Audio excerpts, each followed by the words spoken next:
Germany is my favorite country in all of Europe when it comes to roller coasters.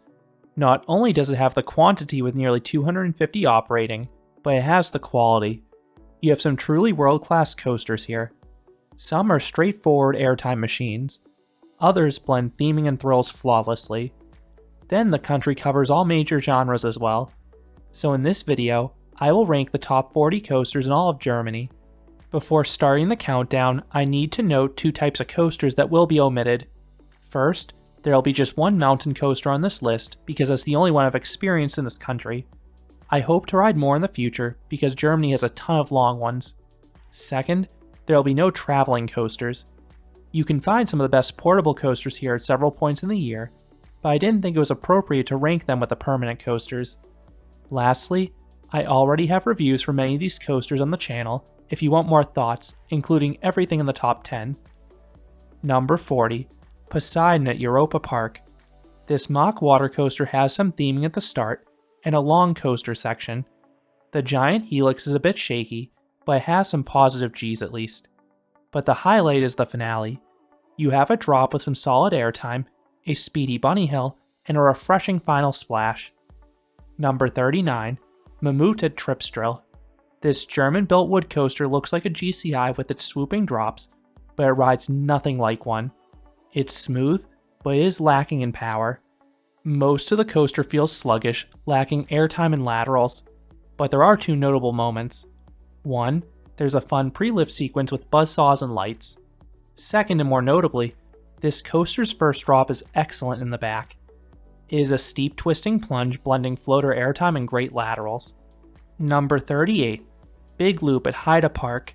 This Vekoma quadruple looper has a basic but effective layout. The first drop gives a pop of airtime, and the first two loops are quite forceful. Then the ride finishes with two fast corkscrews and an okay helix. And unlike some of the other Vekomas from this time period, it's not a major headbanger. Number 37. Sky Dragster at Skyline Park. The prototype Mauer Spike coaster is a weird one. The initial acceleration feels like a strong coaster launch. Then you power through the layout. You control the speed, so if you're like me, you keep the throttle on max. There are no notable drops, but there are some tight helixes that are enjoyable, especially because the trains leave you so exposed. Number 36. Bobbahn at Haida Park. This mock bobsled has a unique layout and location. The ride has a lot of similarities to Six Flags Magic Mountain's Ninja. You start with a short lift and then wind down a giant hill. You then have a final lift hill to take you back up to the station at the end. The ride isn't too forceful, but the ride is very good length for a bobsled, and the middle part gains some surprising speed, especially in that enclosed helix. This causes some fun swinging at points. Just make sure to lean forwards because the bobsled will vibrate from the slatted trough. Number 35. Force 1 at Schwaben Park. This is a Zier ESC or elevated seating coaster, and it is a darn good family coaster. I love how open the trains are, and the layout is enjoyable too. The turns and helixes have some force to them. Then you have a few spots of weak airtime.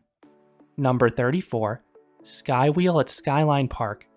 This Mauer Skyloop starts as the others. You have this lift hill that starts vertical. Then it bends you backwards, taking you upside down, which grants great hang time. Then you dive down to the ground.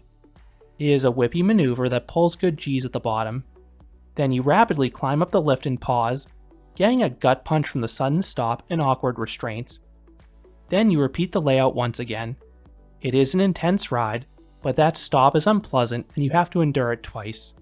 Up next is where I would place Feuerdrache at Legoland Deutschland.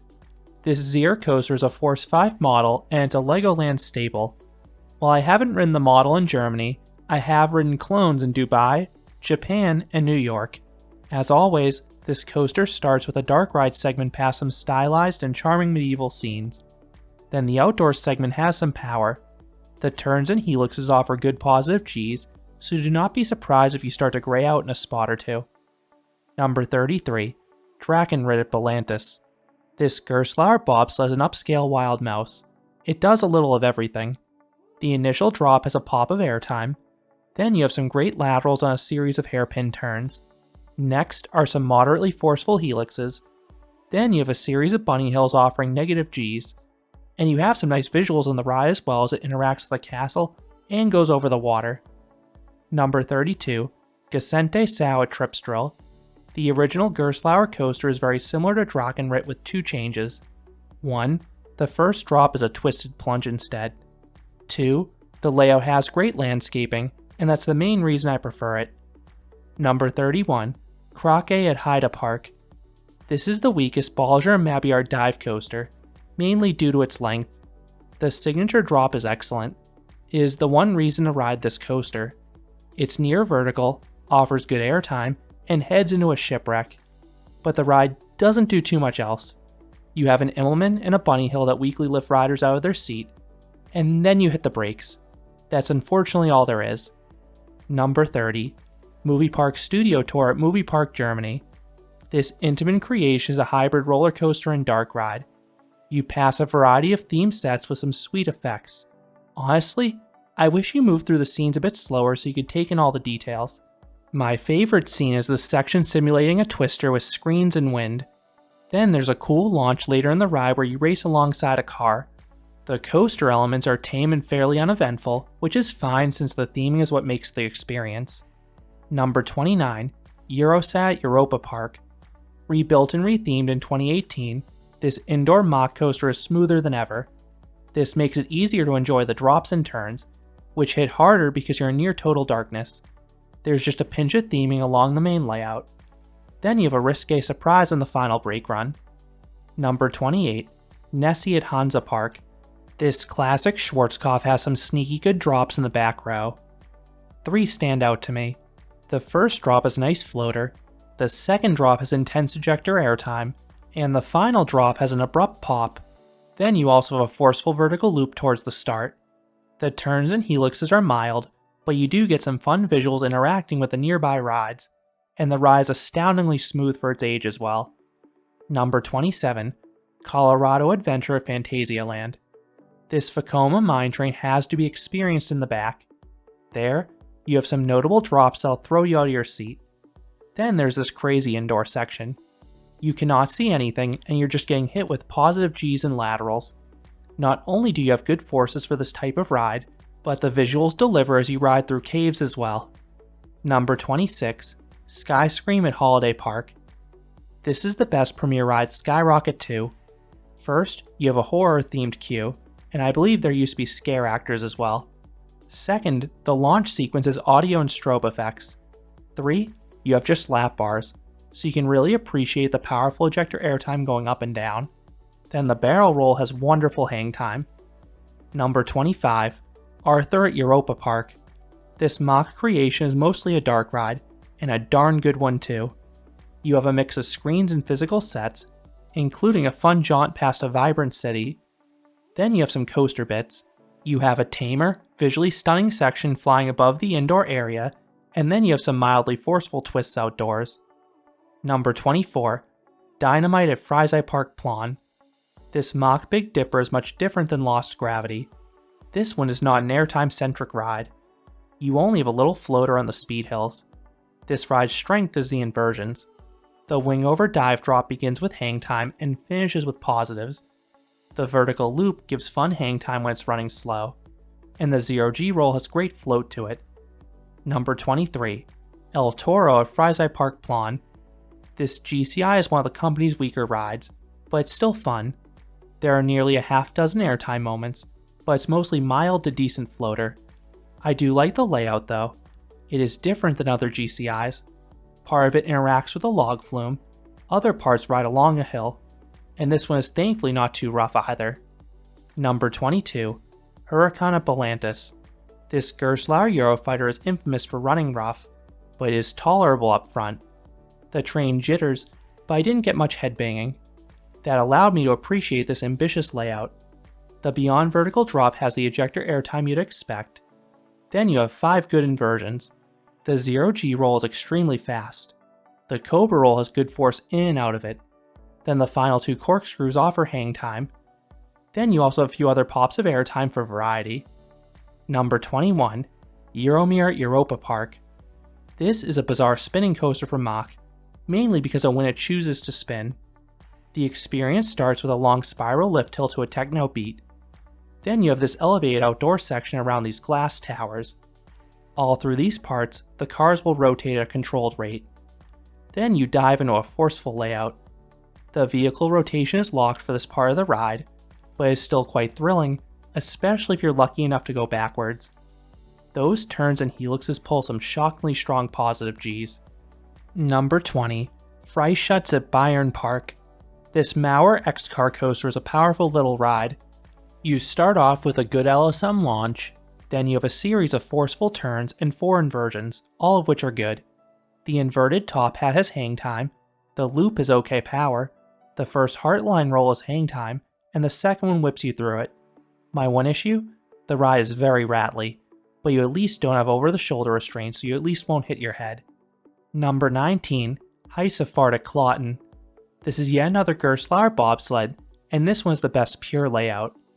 It's set up similarly to Gesundte Sau, except this one wraps around a castle at the start. And the middle section has these speed hills that are awesome. They have nice pops of airtime with some laterals. Then you also get some beautiful views of the mountains in the distance to go along with all those forces. Number 18. Van Helsing's Factory at Movie Park Germany. This Gerstlauer bobsled is a themed package start to finish.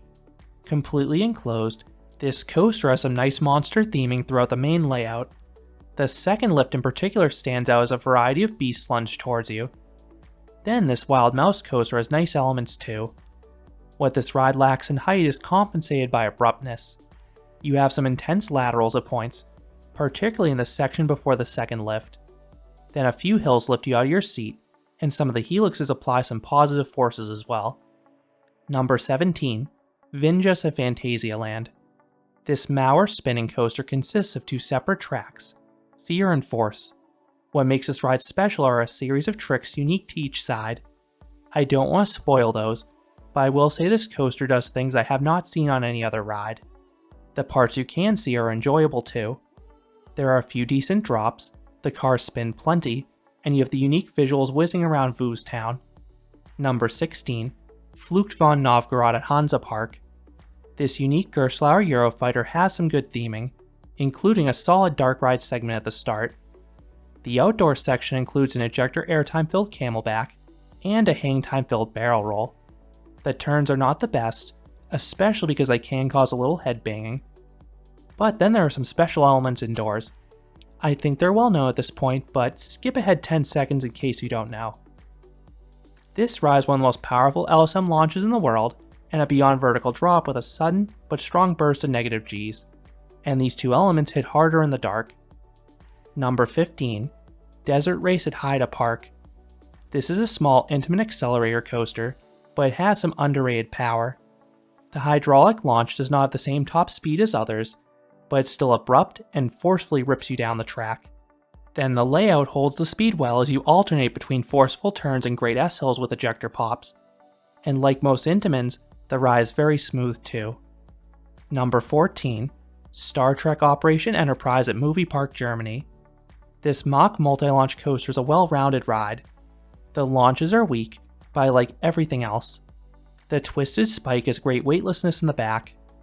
Then you have a layout with some potent pops of airtime, particularly on the top hat. Then there are 3 inversions, all of which offer fantastic hang time at the lap bars. While the ride is good on its own, it also has some nice theming ranging from props in the queue line to a replica of the USS Enterprise bridge in the queue line. Number 13. Carajo at Tripsdrill. This Gerstlauer Infinity Coaster is a jack of all trades. You have some surprises before the main layout, and the ride kicks into overdrive with a great LSM launch. The main layout includes a top hat full of ejector airtime and laterals. Then you have some forceful turns as well. But the inversions are the ride's biggest strength. The giant corkscrew is a pinch of hang time, but the final 2 are wild. The dive loop offers extreme laterals and then strong positive Gs as you dive underground. Then the final corkscrew will have you hanging into your lap bar. Number 12. Hallzuberkopf at Tripsdrill. The prototype Vekoma suspended thrill coaster has a diverse layout for an invert. You have 3 inversions, all of which offer hang time. You also have some forceful turns and helixes. but what differentiates this coaster from the other inverts are the 4 to 5 pops of airtime mixed in. I love this coaster's pacing and how it flows from element to element seamlessly. And as icing on the cake, you have some cool interactions with the Wodan roller coaster below you. Number 11, the Alpine coaster at Kolben Saddle. This is the best mountain coaster I've ever ridden by far. The experience starts with a 10-minute sky ride to the top. You then have nearly 1.5 miles of downhill track. Even if you go completely unbraked, which I of course did, it still takes 4 minutes to reach the bottom. Not only do you have all that length, but you have excitement too. You have some sharp turns with laterals, a few dips that'll pop you out of your seat, and some great visuals between the trees and panoramic vista.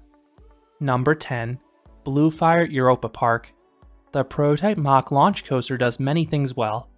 The initial launch is good theming, plus some kick unlike the newer mocks. Then the layout blends some airtime hills with 4 inversions.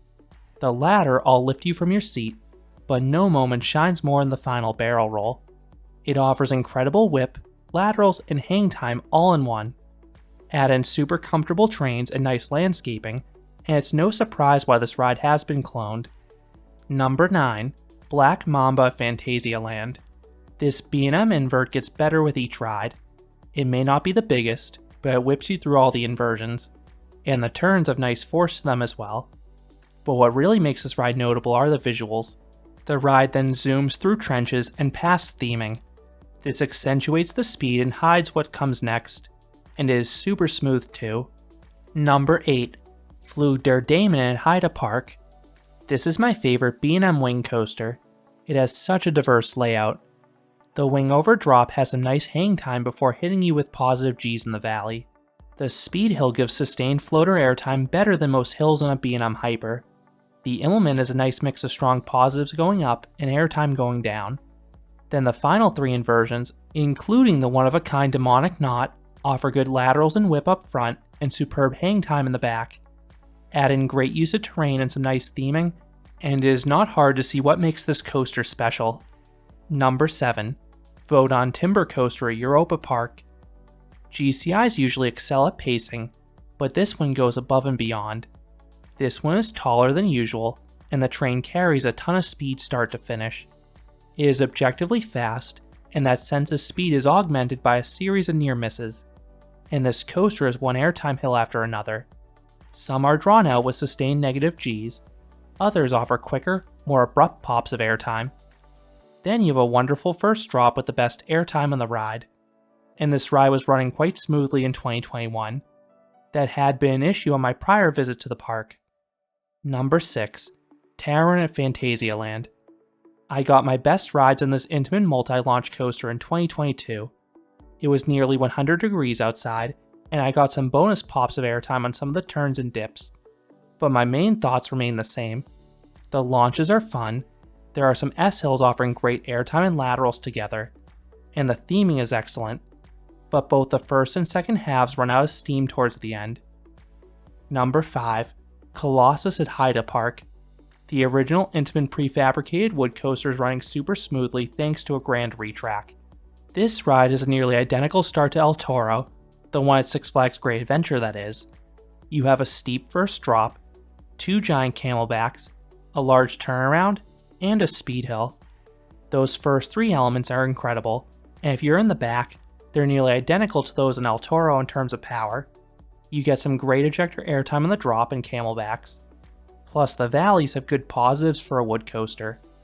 The middle section, like El Toro, also takes its foot off the gas. Those middle elements have weaker airtime, and the helix kills the ride's pacing. But the finale has 3 bunny hills with solid airtime, and you head through an ornate statue that emits flames. It is a super cool visual. Number 4, Silver Star at Europa Park. This Bolliger and Mabiard hypercoaster is one of the company's best. The first half has strong and sustained floater airtime throughout. I should note that this ride has run trimless in all my visits, which may be why I have a higher opinion of it than some, but everyone seems to agree the second half is a highlight. You have 2 drops that give strong flagector to weak ejector airtime depending on your perspective, a decently forceful helix, another strong bunny hill, and a snappy S-bend. Silver Star is an airtime machine. Number 3. Schwerdiskarne at Hansa Park. This is Gerstlauer's magnum opus. This ride tells a captivating story in the queue line start. And there are some special coaster elements playing off that I will not spoil here, but I will say they're amazing. The main layout kicks things off with a world-class vertical drop. You get great ejector airtime, and the twist throws you sideways. The rest of the layout reminds me of Skyrush between the powerful airtime and insane laterals. The one downside with this coaster is that it has developed a nasty shuffle. This got noticeably worse between my 2019 and 2022 rides. I still love this coaster, but it is very difficult to re-ride now. Number 2. Expedition GeForce at Holiday Park. This intimate mega coaster is one of the best rides out there for sustained ejector airtime. Every single camelback and bunny hill throws you out of your seat for seconds at a time. Then you also have one of the world's best drops. That super steep twisting plunge delivers an incredible combination of ejector airtime and crazy laterals. The ride's one flaw is that it does have a lull in the middle with overbanks and S-hills. Those are just okay. But the ride has an amazing start and finish while also offering a glass smooth ride. And you're in the woods too. And coming in at number 1 is F.L.Y. at Phantasialand. This does everything Taron does, but much better in my opinion. This Vekoma flying coaster winds its way. The visuals are stunning. You narrowly dodge buildings and zoom over pathways. It really does simulate the feeling of flight. And this ride has some sneaky power to it. If you ride in the back, this is one of the best rides in the world for positive Gs. Those turns and valleys are intense. Then you also have a half dozen airtime moments too, which is super weird and cool to experience in the flying position. And there are 2 floaty versions as well. This ride's just pure fun start to finish, and there's not a single dead spot. So those are the top 40 roller coasters in all of Germany. What are your favorite coasters in this country? Let me know down in the comments. If you enjoyed this countdown, I would appreciate it if you gave this video a like, and you considered subscribing, because there'll be a lot more roller coaster and amusement park videos here at Canopy Coaster. Thanks for watching.